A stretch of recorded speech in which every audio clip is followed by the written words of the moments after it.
সরকারের আমন চাল সংগ্রহের লক্ষ্যমাত্রা পর্যাপ্ত নয় মন্তব্য বিশ্লেষকদের। ক্রয় মূল্য ৩০ টাকা কেজি নির্ধারণে খুশি উত্তরাঞ্চলের কৃষক। হরতাল অবরোধে সরবরাহ বন্ধ থাকায় বিপাকে নওগাঁর সবজি চাষিরা। জেলার আয়ের লক্ষ্যমাত্রা অর্জন না হওয়ার আশঙ্কা। এবং নভেম্বরের শেষেও রাজধানীতে জমে ওঠেনি শীতের কাপড়ের বেচাকেনা। হালকা পোশাকের দিকেই বেশি আগ্রহ ক্রেতাদের।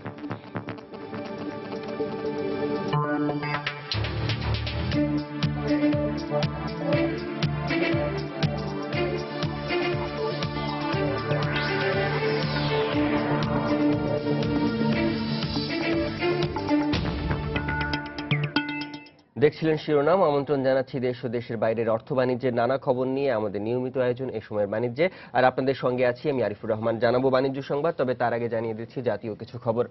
দশম জাতীয় সংসদ নির্বাচনে তফসিল ঘোষণার প্রতিবাদে ও নির্দলীয় তত্ত্বাবধায়ক সরকার ব্যবস্থা পুনর্বহালের দাবিতে সারা দেশে 18 দলের টানা 71 ঘণ্টার রেল, নৌ ও রাজপথ অবরোধের তৃতীয় দিন চলছে। তৃতীয় দিনের শুরুতেই রাজশাহীতে সংঘর্ষের এক পর্যায়ে অবরোধকারীরা পুলিশের গাড়িতে আগুন দিয়েছে। অন্যদিকে পটুয়াখালীতে অবরোধকারীদের সাথে পুলিশের সংঘর্ষে 5 পুলিশ সহ আহত হয়েছেন শতাধিক। এছাড়া নওগাঁ, বগুড়া এবং কুমিল্লায় রেলে নাশকতা চালিয়েছে দুর্বৃত্তরা। ফলে দেশের বিভিন্ন রুটে রেল যোগাযোগ ব্যাহত হচ্ছে। অবরোধের তৃতীয় দিনে রাজধানীর পরিস্থিতি এখনো মোটামুটি স্বাভাবিক। ভোর থেকে অবরোধের সমর্থনে কোনো মিছিল কিংবা পিকেটিংয়ের খবর পাওয়া যায়নি। সংখ্যায় কম হলেও রাস্তায় বাস, মিনি বাস ও সিএনজি চালিত অটোরিকশা সহ বিভিন্ন যান চলাচল করছে। যে কোনো ধরনের নাশকতা নিয়ন্ত্রণে রাজধানীর বিভিন্ন পয়েন্টে মোতায়েন করা হয়েছে আইন শৃঙ্খলা বাহিনীর বিপুল সংখ্যক সদস্য। রাজধানীর নয়াপল্টনে বিএনপি কার্যালয়ের সামনেও মোতায়েন করা হয়েছে অতিরিক্ত র্যাব ও পুলিশ। এ সময় সেখানে বিএনপির কোনো নেতাকর্মীকে দেখা যায়নি। এদিকে রাজধানীর কমলাপুর রেল স্টেশনে রেল চলাচল স্বাভাবিক থাকলেও যাত্রী সংখ্যা ছিল কম। এছাড়া রাজধানীর গাবতলী বাস স্ট্যান্ডেও সকাল থেকে দূরপাল্লার কোনো বাস যেতে দেখা যায়নি। আর রাজধানীর সদরঘাট লঞ্চ টার্মিনালে গতকাল ছেড়ে আসা লঞ্চগুলো ঘাটে ফিরলেও সকাল থেকে ঘাট ছেড়ে গেছে খুব অল্প সংখ্যক লঞ্চ। যাত্রী সংখ্যাও ছিল অন্য দিনের তুলনায় কম। আইন শৃঙ্খলা পরিস্থিতি নিয়ে সেনাবাহিনী সহ সব বাহিনীর প্রধানদের সাথে সকাল 11টায় নির্বাচন কমিশন সচিবালয়ে নির্বাচন কমিশনারদের বৈঠকে বসার কথা। এরই মধ্যে বিভিন্ন বাহিনীর প্রধান এবং ঊর্ধ্বতন কর্মকর্তারা আসতে শুরু করেছেন। এই মুহূর্তে সেখানে আছেন আমাদের রিপোর্টার রামিম হাসান। আমরা সরাসরি চলে যাচ্ছি তার কাছে। রামিম, কি অবস্থা? আরিফ, আপনি জানেন যে আজকে কিন্তু প্রধান নির্বাচন কমিশনার সিসির সঙ্গে বিভিন্ন বাহিনীর প্রধানদের একটি বৈঠক রয়েছে, সেটা আইন শৃঙ্খলা পরিস্থিতি নিয়ে। এবং সেই আইন শৃঙ্খলা পরিস্থিতি কিন্তু একটি গুরুত্বপূর্ণ বিষয় হয়ে দাঁড়িয়েছে। জানেন যে তফসিল ঘোষণার পর থেকে কিন্তু সারা দেশে নাশকতার পরিমাণ ভয়াবহ আকার ধারণ করেছে। তো এই যে অবস্থাটা, সেই অবস্থাটা কিভাবে এই পরিস্থিতিটা নিয়ন্ত্রণে আনা যায় এবং সেই বিষয়গুলো নিয়ে আলোচনায় করতেই কিন্তু প্রধান নির্বাচন কমিশনার বিভিন্ন বাহিনীর প্রধানদেরকে নিয়ে বৈঠকে কিছুক্ষণের মধ্যে বসতে যাবেন। যেটি 11টা শুরু হওয়ার কথা ছিল, কিন্তু সেটি এখনো পর্যন্ত শুরু হয়নি। কারণ জানেন যে 2-4-5 মিনিট একটু সময় লাগে। এখানে আমরা যারা মিডিয়া কর্মী যারা আছি তারা এখানে কিছুক্ষণ পরে ছবি নিব এবং এরপরেই কিন্তু এই বৈঠক শুরু হবে।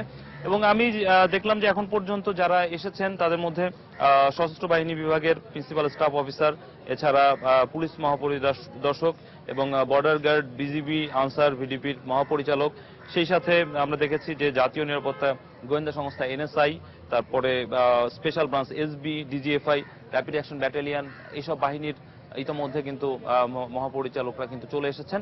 এবং প্রধান নির্বাচন কমিশনারের সাথে অন্যান্য কমিশনাররা থাকবেন এবং সারা বাংলাদেশের নিরাপত্তা পরিস্থিতিকে কিভাবে নিয়ন্ত্রণ করা যায়, যেহেতু নির্বাচন পূর্ব সময় চলে এসেছে এবং এই নিরাপত্তা পরিস্থিতি কিন্তু যেই ঘটনাগুলোই ঘটবে পুরোটা কিন্তু নির্বাচন কমিশনের মাধ্যমেই কিন্তু আলোচনার মাধ্যমে কিন্তু এই নিরাপত্তা পরিস্থিতি কিন্তু নিয়ন্ত্রণ করতে হবে। এবং আপনারা যেমনটি দেখতে পাচ্ছেন যে এখনো কিন্তু বেশ কয়েকটি গাড়ি আমরা দেখতে পাচ্ছি যে আসছে এবং সেই গাড়িগুলোতে যে বিভিন্ন প্রতিনিধিরা তারা ইতিমধ্যে এসে পড়েছেন।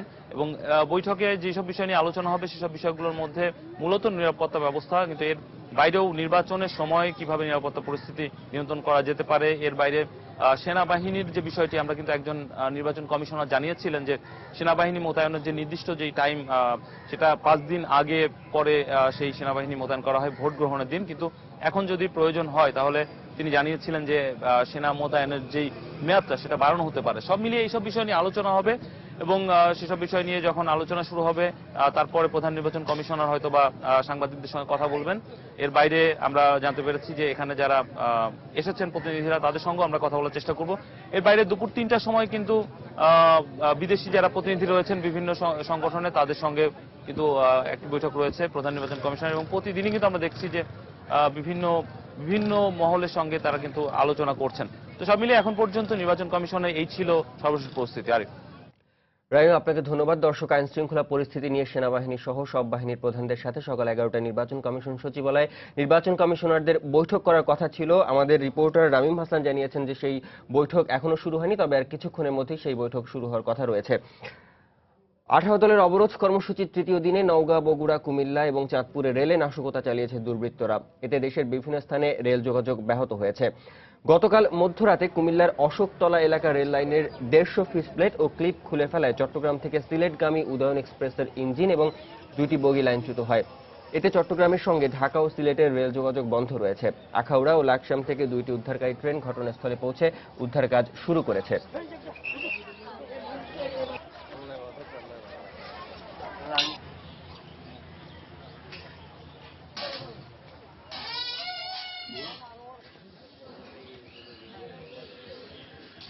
সকালে চাঁদপুর শহরের কোর্ট স্টেশনের রেল লাইনে আগুন দিয়েছে দুর্বৃত্তরা। এতে স্টেশন এলাকার পাশের রেল ব্রিজের পাটাতনের কিছু অংশ পুড়ে গেছে। ঘটনার পরপরই পুলিশ ঘটনাস্থলে পৌঁছে আগুন নিয়ন্ত্রণে আনে।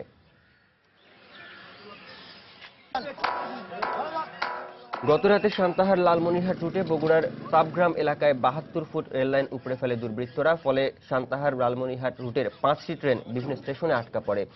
প্রায় 9 ঘন্টা ট্রেন চলাচল বন্ধ থাকার পর সকাল 9টায় লাইন মেরামতের পর আবারও এ চলাচল স্বাভাবিক হয়।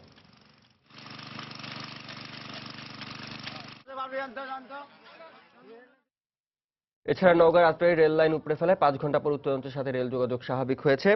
দর্শক, 18 দলের অবরোধের খবর জানাতে এই মুহূর্তে কমলাপুর রেল স্টেশনে আছেন আমাদের রিপোর্টার ওমর ফারুক। আমরা সরাসরি চলে যাচ্ছি তার কাছে। ওমর, নাশকতার কারণে যে রেলের যে শিডিউল আছে সেই শিডিউলে চরম বিপর্যয় নেমে এসেছে এবং সেই বিপর্যয়ের ধারাবাহিকতা থেকে কিন্তু এখনো পর্যন্ত ঢাকার সাথে যে 2টি এলাকার রেল যোগাযোগ রয়েছে, বিশেষ করে ঢাকা চট্টগ্রাম এবং ঢাকা ময়মনসিংহ, সেগুলো এখনো পর্যন্ত চালু হয়নি। এই মুহূর্তে আমি আমার পাশে দেখতে পাচ্ছেন যেই ট্রেনটি সেটি দেওয়ানগঞ্জে যাবে, অর্থাৎ ময়মনসিংহগামী ট্রেন, এবং সেই ট্রেনটি কিন্তু সকাল থেকে অপেক্ষা করছে। এখনো পর্যন্ত ট্রেনটি স্টেশন ছেড়ে চলে যেতে পারেনি, যদিও বলা হচ্ছে যে রেল কর্তৃপক্ষের পক্ষ থেকে যে শীঘ্রই এই ট্রেনটি তারা ছাড়তে পারবেন। এছাড়া চিটাগংয়ের পথে এখনো পর্যন্ত চিটাগং থেকে কমলাপুর রেল স্টেশনে কোনো ট্রেন এসে পৌঁছায়নি, কিংবা কমলাপুর থেকে কোনো ট্রেন সেদিকে যেতেও পারেনি। এছাড়া আর যেসব রুট রয়েছে, যেমন ঢাকা খুলনা, ঢাকা রাজশাহী এবং ঢাকা সিলেট, এই এই পথগুলো থেকে, এই রুটগুলো থেকে ট্রেন আসলেও তবে সেখানে যে ট্রেনগুলো আসে সেখানে শিডিউলের যে অবস্থা সেটিকে চরম বিপর্যয়কর বলে মন্তব্য করছেন এখানের যারা যাত্রী আছেন তারা। কারণ হচ্ছে এই ট্রেনগুলো খুবই দেরিতে আসছে এবং সেগুলো যে কোনো সময়, সাম্প্রতিক সময়ের যে কোনো যে ট্রেনের যে দেরি হওয়ার যে রেকর্ড আছে সেই রেকর্ডকেও ছাড়িয়ে যাচ্ছে বলে এখানকার যাত্রীরা মন্তব্য করছেন। আর কিছুক্ষণ আগেই গণমাধ্যমের সাথে কমলাপুর রেল স্টেশনের ম্যানেজার কথা বলেছেন এবং তিনি বলছেন যে নাশকতার কারণে যেসব এলাকার সাথে এখনো পর্যন্ত যোগাযোগ অব্যাহত রয়েছে সেই সব পথের যে ট্রেন চালক আছে তাদেরকে নির্দেশনা দেওয়া আছে যেন বড় ধরনের দুর্ঘটনায় পতিত না হয়, এই জন্য যেন ধীর গতিতে ট্রেনগুলো চালানো হয়। এটাও একটা কারণ যে তিনি বলছেন যে ট্রেনগুলো অনেক দেরিতে এখানে আসার কারণে। আর সার্বিকভাবে এখন পর্যন্ত এই ছিল কমলাপুর রেল স্টেশন থেকে অবরোধের সবশেষ খবর। চলে যাচ্ছি স্টুডিওতে। ওমর, আপনাকে ধন্যবাদ। দর্শক, 18 দলের অবরোধের মধ্যে কমলাপুর রেল স্টেশনের খবর জানাচ্ছিলেন আমাদের সহকর্মী ওমর ফারুক। এদিকে অবরোধে রাজধানীর সদরঘাটে দক্ষিণবঙ্গগামী লঞ্চগুলো শিডিউল বিপর্যয়ে পড়েছে। বেশিরভাগ লঞ্চই সময় মতো পন্টুনে না ভেড়ার পাশাপাশি সময় মতো গন্তব্যের উদ্দেশ্যে ছেড়ে না যাওয়ায় দুর্ভোগে পড়েছেন যাত্রীরা। তবে সকালের দিকে চাঁদপুর ও শরীয়তপুরের দিকে 2-1টি লঞ্চ ঘাট থেকে ছেড়েছে।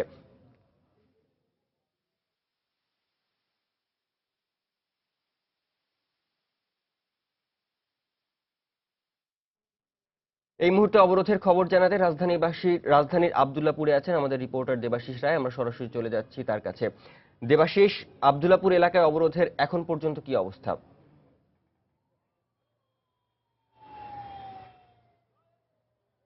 দেবাশিস,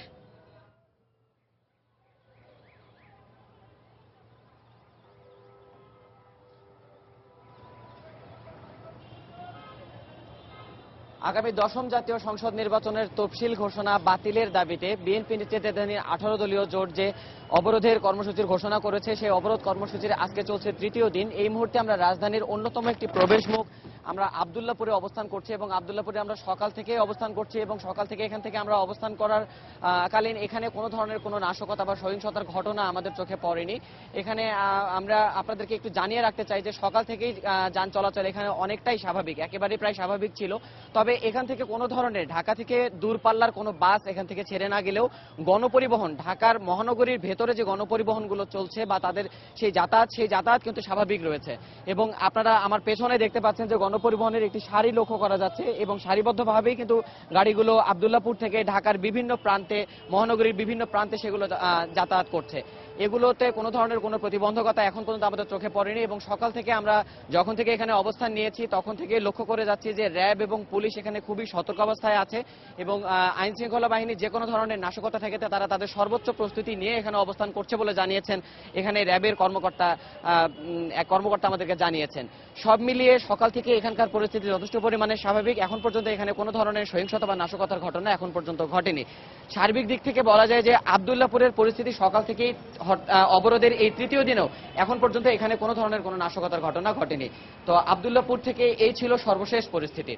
দেবাশিস, আপনাকে ধন্যবাদ। দর্শক, অবরোধের মধ্যে আব্দুল্লাহপুর এলাকার যান চলাচলের অবস্থা মোটামুটি স্বাভাবিক রয়েছে এমন তথ্য জানিয়েছেন আমাদের সহকর্মী দেবাশিস রায়। এদিকে অবরোধের তৃতীয় দিনের শুরুতে রাজশাহীতে 18 দল নেতাকর্মীদের সঙ্গে পুলিশের ব্যাপক সংঘর্ষ হয়েছে। এ সময় অবরোধকারীরা পুলিশের গাড়িতে আগুন দেয়। সকাল 7টার দিকে শালবাগান বাজার এলাকায় অবরোধের সমর্থনে মিছিল বের করে 18 দলের নেতাকর্মীরা। মিছিল শেষে তারা রাজশাহী নওগাঁ মহাসড়কের উপর বিদ্যুতের পোল ফেলে প্রতিবন্ধকতা সৃষ্টি করে। এ সময় পুলিশকে লক্ষ্য করে তারা ইট পাটকেল ছুঁড়তে থাকে। পরিস্থিতি নিয়ন্ত্রণে পুলিশ এসে টিয়ারশেল ও রাবার বুলেট ছোড়ে। এক পর্যায়ে অবরোধকারীরা পেট্রোল বোমা ছুড়ে পুলিশের গাড়িতে আগুন ধরিয়ে দেয়।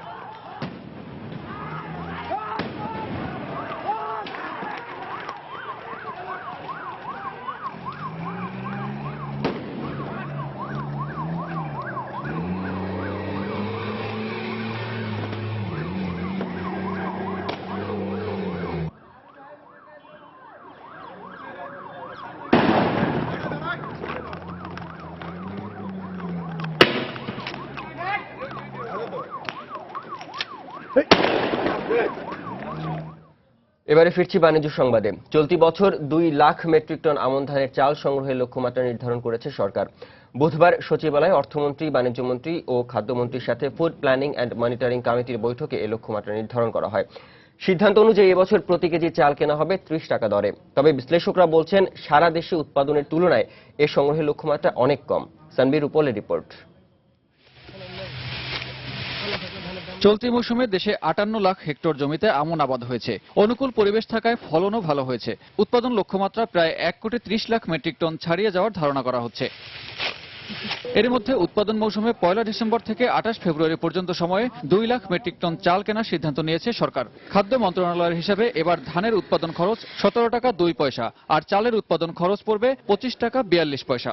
রেট আমরা নির্ধারণ করেছি 30 টাকা। বাজারে বর্তমান যা দাম, সেই দামের তুলনায় কিন্তু সামঞ্জস্যপূর্ণ। যে চালটা খরিদ করব, এটা আমরা কৃষককে ন্যায্য দাম দেওয়ার জন্য কিন্তু খরিদ করতেছি। এইভাবে যদি আমরা কিনতে পারি, তো বিদেশ থেকে কোনো খাদ্য আমদানি করতে হবে না। 3 আবাদ মৌসুমে সারা বছর গড়ে 3,35,00,000 টন ধান উৎপাদন হয়। এর মধ্যে 56% বোরো, 38% আমন এবং 6% আউশ ধান হয়। এই হিসেবে সরকারের এই সংগ্রহ মোট উৎপাদনের তুলনায় খুবই কম। তাই কৃষকদের সুফল দিতে চালের পাশাপাশি ধান সংগ্রহে আরো বেশি খাদ্য গুদাম তৈরির পরামর্শ বিশ্লেষকদের। তো সরকার যেটা কিনবে এটার একেবারেই নেগলিজিবল একটা অংশ হয়তো কৃষকের কাছ থেকে সরাসরি যাবে। গভর্নমেন্ট 20 লাখ, 30 লাখ, 50 লাখ বা 1 কোটি মেট্রিক টন চাল রাখার জন্য গভর্নমেন্টের একটা ক্যাপাসিটি ওখানে থাকতো, তাহলে কিন্তু এটা দেখা যেত সরাসরি এটার প্রভাবটা ওইভাবে গিয়ে পড়তো। এই কারণে গভর্নমেন্টের এই প্রাইসটার প্রভাবটা কতটা লার্জ স্কেলে কৃষক এই বেনিফিটটা কৃষক ওখানে বুঝতে পারে। গত আমন মৌসুমে 26 টাকা দরে 3 লাখ মেট্রিক টন চাল সংগ্রহ করেছে সরকার। সানবীর রূপল, সময় সংবাদ, ঢাকা। এদিকে সরকারের উদ্যোগ আর অনুকূল আবহাওয়ায় আমনের বাম্পার ফলন ও ধানের বাজারে চাঙ্গাভাবে এমনিতেই আনন্দ ছিল উত্তরের কৃষকদের মনে। তার উপর সরকার এবার আগে ভাগেই 30 টাকা কেজি দরে 2 লাখ টন চাল সংগ্রহের ঘোষণা দেয় প্রতিমন ধানে 800 টাকা পাবার আশা করছেন তারা। শাকিল মাহমুদের তোলা ছবিতে রতন সরকারের রিপোর্ট। বাম্পার ফলন আর নতুন ধানের চাঙ্গা বাজারে এমনিতেই এবার হাসি খুশি ছিল কৃষকের মন। উপরন্তু গতবারের চেয়ে 1 টাকা বাড়িয়ে সরকার চালের রেট ঘোষণা করায় এখন আরো খানিকটা বেশি দামের আশা করছেন তারা। আবহাওয়া ভালো আর ওষুধ ভালো হয়েছে, এই জন্য মোটামুটি ফসল ভালো হয়েছে। হ্যাঁ 730 টাকা মন, সরকার তো এখন করে তোমার 800 টাকা মন। 800 টাকা ধানের মন দিলে ঠিকই পোষাবে। হিসেব করে কৃষকরা বলছেন প্রতি 1 কেজি ধানের জন্য 1.5 কেজি চালের প্রয়োজন হয়। সরকার নির্ধারিত 30 টাকা চালের কেজি হলে ধানের কেজি দাঁড়ায় 20 টাকা। ব্যবসায়ীরা বলছেন সরকার শেষ পর্যন্ত চালের বাজার নিয়ন্ত্রণ করতে পারলে তারাও এবার লাভবান হবেন। কৃষক এবং ব্যবসায়ীদের উভয়দেরই বর্তমান বাজার মূল্য হিসেবে সরকার যে রেট দিচ্ছে এর মধ্যে অনেক লাভবানের মধ্যে আছে। যারা চাউল কিনে মোটামুটি সরকার কিনে, এখন এরা যদি বাজারটাকে নিয়ন্ত্রণ যদি ভালো রাখে তাহলে কৃষকরা পয়সাটা পাবে, কিন্তু এদের কাছেও কিন্তু কিছু নিয়ন্ত্রণ থাকে। কিন্তু এটা যদি সরকার এদেরকে একটু ইয়ে রাখে তাহলে সরকারের জন্য ভালো, ছোট কৃষকদের জন্য ভালো। মৌসুমের শুরুতে সরকারের ইউরিয়া সারের দাম কমানো আর প্রয়োজনীয় বৃষ্টিপাতে এবার উৎপাদন খরচও কম হয়েছে বলে জানিয়েছেন কৃষক ও সরকারের কৃষি বিভাগ। কৃষক যাতে দাম পায় সরকারও এটা চাচ্ছে, তারা যাতে না ঠকে, কৃষক যাতে ন্যায্য মূল্য পায়, এই জন্য অগ্রিম ঘোষণা করছে এবং এবছর এই রেটটাও বাড়িয়ে দিচ্ছে যাতে তারা কৃষকরা ক্ষতিগ্রস্ত না হয়। চলতি মৌসুমে রংপুর কৃষি অঞ্চলে 10,24,000 হেক্টরে আমন আবাদের টার্গেট থাকলেও আবাদ হয়েছে প্রায় 10,68,000 হেক্টরে। অনুকূল আবহাওয়ায় উৎপাদন লক্ষ্যমাত্রা এবার 27 লাখ টন ছাড়িয়ে যাবে এমন আশা কৃষি বিভাগের। রতন সরকার, সময় সংবাদ, রংপুর। জানিয়ে দিচ্ছি ঢাকা শেয়ার বাজারের সবশেষ পরিস্থিতি। আমরা এখন পর্যন্ত দেখতে পাচ্ছি 11টা 20 মিনিট পর্যন্ত সূচক হারাচ্ছে এখন পর্যন্ত শেয়ার বাজার। প্রথম দিকে সূচকের চাঙ্গাভাব থাকলেও এখন নেতিবাচক প্রবণতা লক্ষ্য করা যাচ্ছে। 24.76 পয়েন্ট হারিয়ে ডিএসএক্স সূচক দাঁড়িয়েছে 4243.89 পয়েন্ট এবং বাছাই সূচক 8.21 পয়েন্ট হারিয়ে এখন সূচক দাঁড়িয়েছে 1507.80 পয়েন্ট। এখন পর্যন্ত লেনদেন হয়েছে 75,71,00,000 টাকার শেয়ার এবং 66টি প্রতিষ্ঠানের শেয়ারের দাম বেড়েছে, 125টি প্রতিষ্ঠানের শেয়ারের দাম কমেছে, অপরিবর্তিত রয়েছে 33টি প্রতিষ্ঠানের শেয়ারের দাম। টপ 20 শেয়ারের তালিকায় প্রথমে রয়েছে ডেল্টা লাইফ ইন্স্যুরেন্স কোম্পানি 269 টাকা 90 পয়সা হাত বদল হয়েছে সবশেষ। আর স্পেনিং দ্বিতীয় স্থানে রয়েছে 37 টাকা 60 পয়সা ছিল সবশেষ লেনদেনের দর।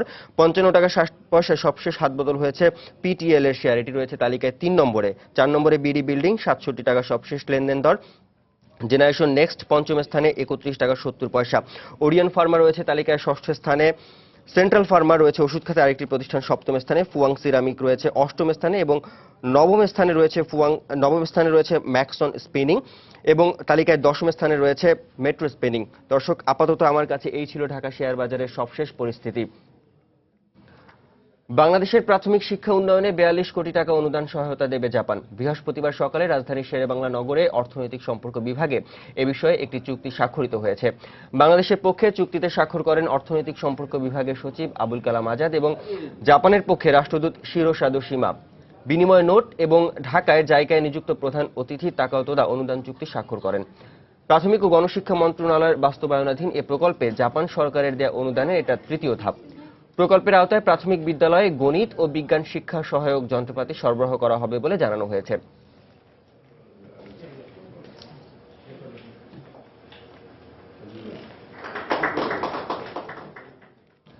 হরতাল অবরোধের মতো কর্মসূচিতে সরবরাহ বন্ধ হয়ে যাওয়ায় বিপাকে পড়েছেন নওগাঁর সবজি চাষিরা। পণ্য পরিবহন বন্ধ থাকায় পাইকারি ব্যবসায়ীদের সবজি কেনাও বন্ধ।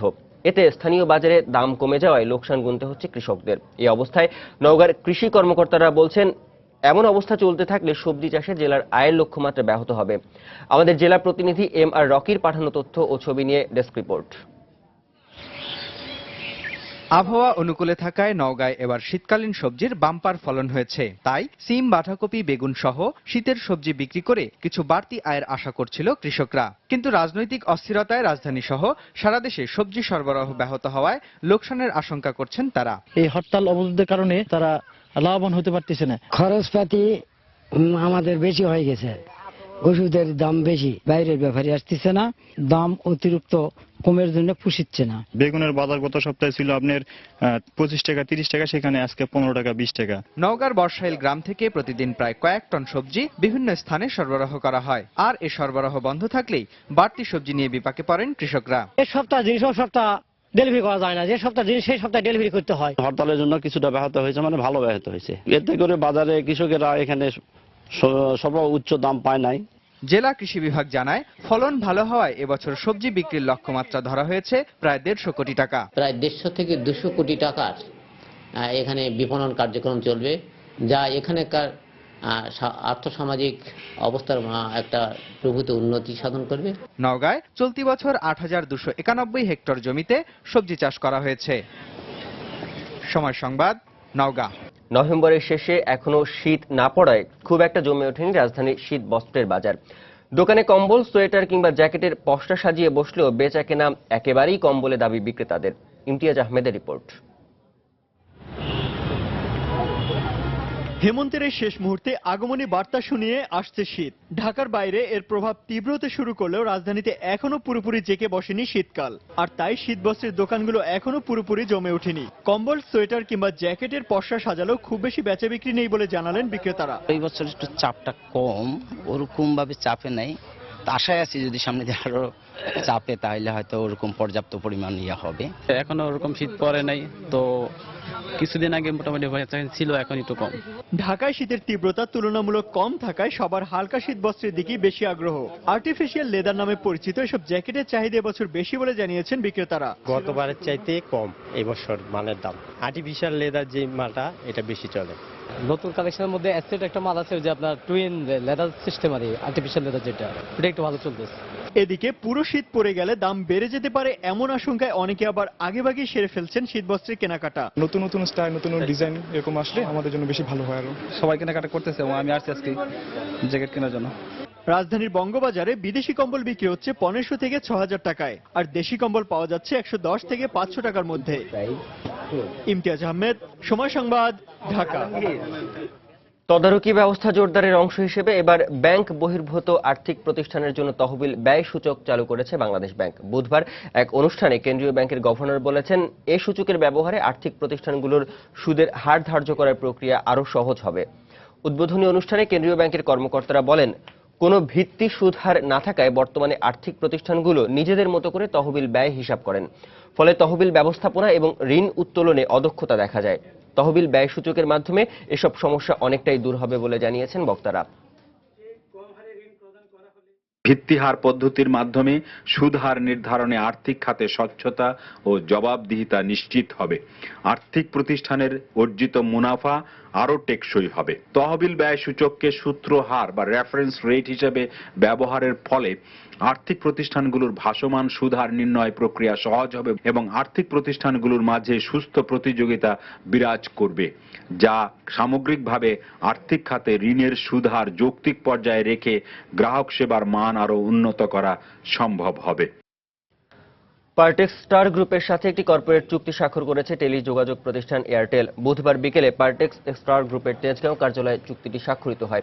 চুক্তির আওতায় পার্টেক্স স্টার গ্রুপ এয়ারটেলের বিভিন্ন সেবা ভোগ করবে। দুই প্রতিষ্ঠানের পক্ষে চুক্তিটি স্বাক্ষর করেন এয়ারটেল বাংলাদেশ লিমিটেডের chief operating officer Rajneesh cowl এবং পার্টেক্স স্টার গ্রুপের ব্যবস্থাপনা পরিচালক আজিজ আল মাহমুদ। জানিয়ে দিচ্ছি দেশের বাইরের অর্থ বাণিজ্যের কিছু খবর। স্পেন ও ফ্রান্সের পারস্পরিক সহায়তায় অর্থনৈতিক মন্দা কাটিয়ে ওঠা সম্ভব হয়েছে বলে জানিয়েছেন ফ্রান্সের প্রেসিডেন্ট ফ্রান্সোয়া ওলাদ। বুধবার এক যৌথ সাংবাদিক সম্মেলনে তিনি একথা বলেন। এ সময় তিনি আশাবাদ ব্যক্ত করে বলেন, এই সহযোগিতাপূর্ণ সম্পর্ক ভবিষ্যতে দেশ দুটির অর্থনৈতিক প্রবৃদ্ধি আরও বাড়াবে। স্প্যানিশ প্রধানমন্ত্রী মারিও রাজয় বলেন, এই মুহূর্তে ইউরোপের জন্য প্রয়োজন স্থিতিশীল সরকার এবং গণমুখী কর্মসূচি। ইউরোপিয়ান দেশগুলোর জিডিপি এখন স্থিতিশীল রয়েছে উল্লেখ করে জার্মানিকেও এই অর্থনৈতিক কার্যক্রমের সাথে যুক্ত হওয়ার আহ্বান জানিয়েছেন মারিও রাজয়।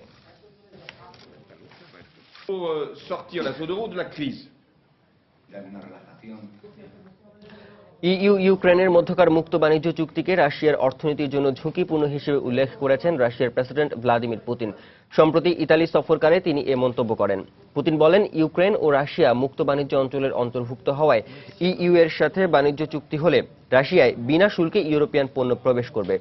ইইউ এর পণ্যের দাম তুলনামূলক কম হওয়ায় রাশিয়ার অর্থনীতিতে বিশেষ করে কৃষি, গাড়ি ও বিমান শিল্পের উপর নেতিবাচক প্রভাব ফেলবে।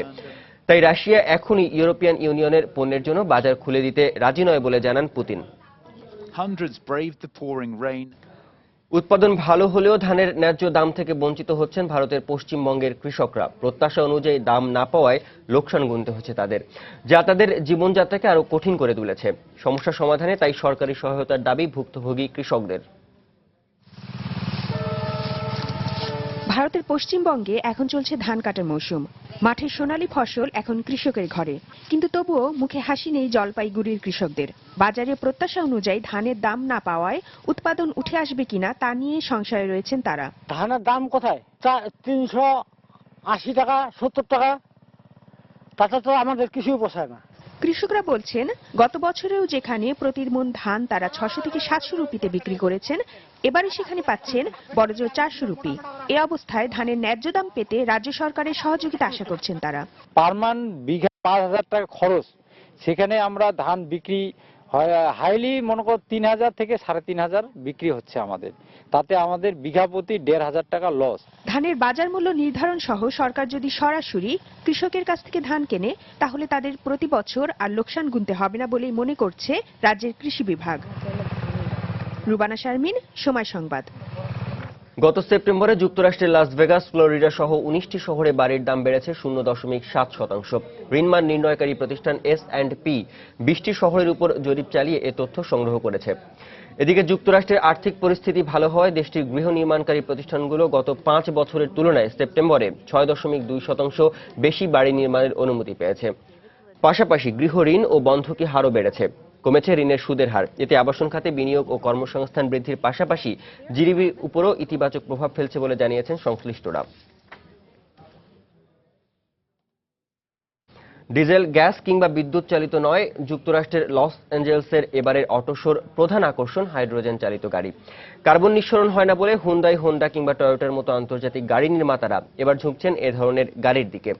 তাদের আশা, আগামী কয়েক বছরের মধ্যে জনপ্রিয় হবে এই গাড়িগুলো।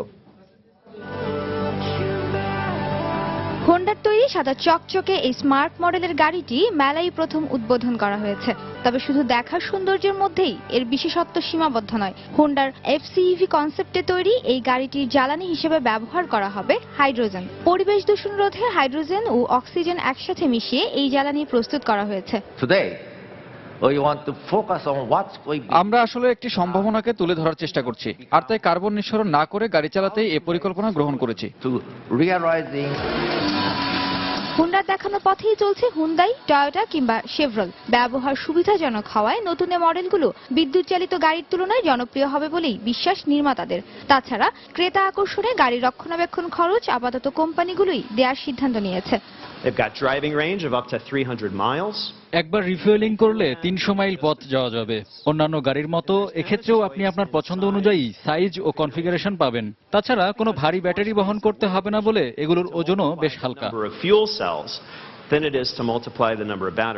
সম্প্রতি ক্যালিফোর্নিয়া অঙ্গরাজ্যে 100টি হাইড্রোজেন রিফুয়েলিং স্টেশন স্থাপনের সিদ্ধান্ত নেওয়া হয়েছে।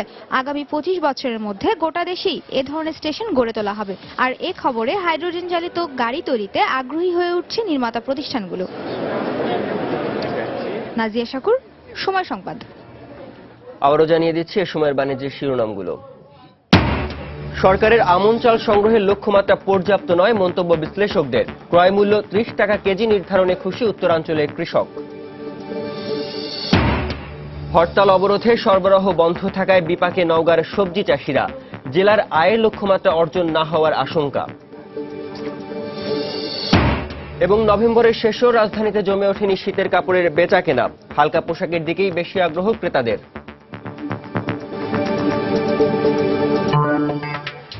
এই ছিল এখনকার মতো। যে কোনো খবর পেতে ভিজিট করুন সময়নিউজ.tv।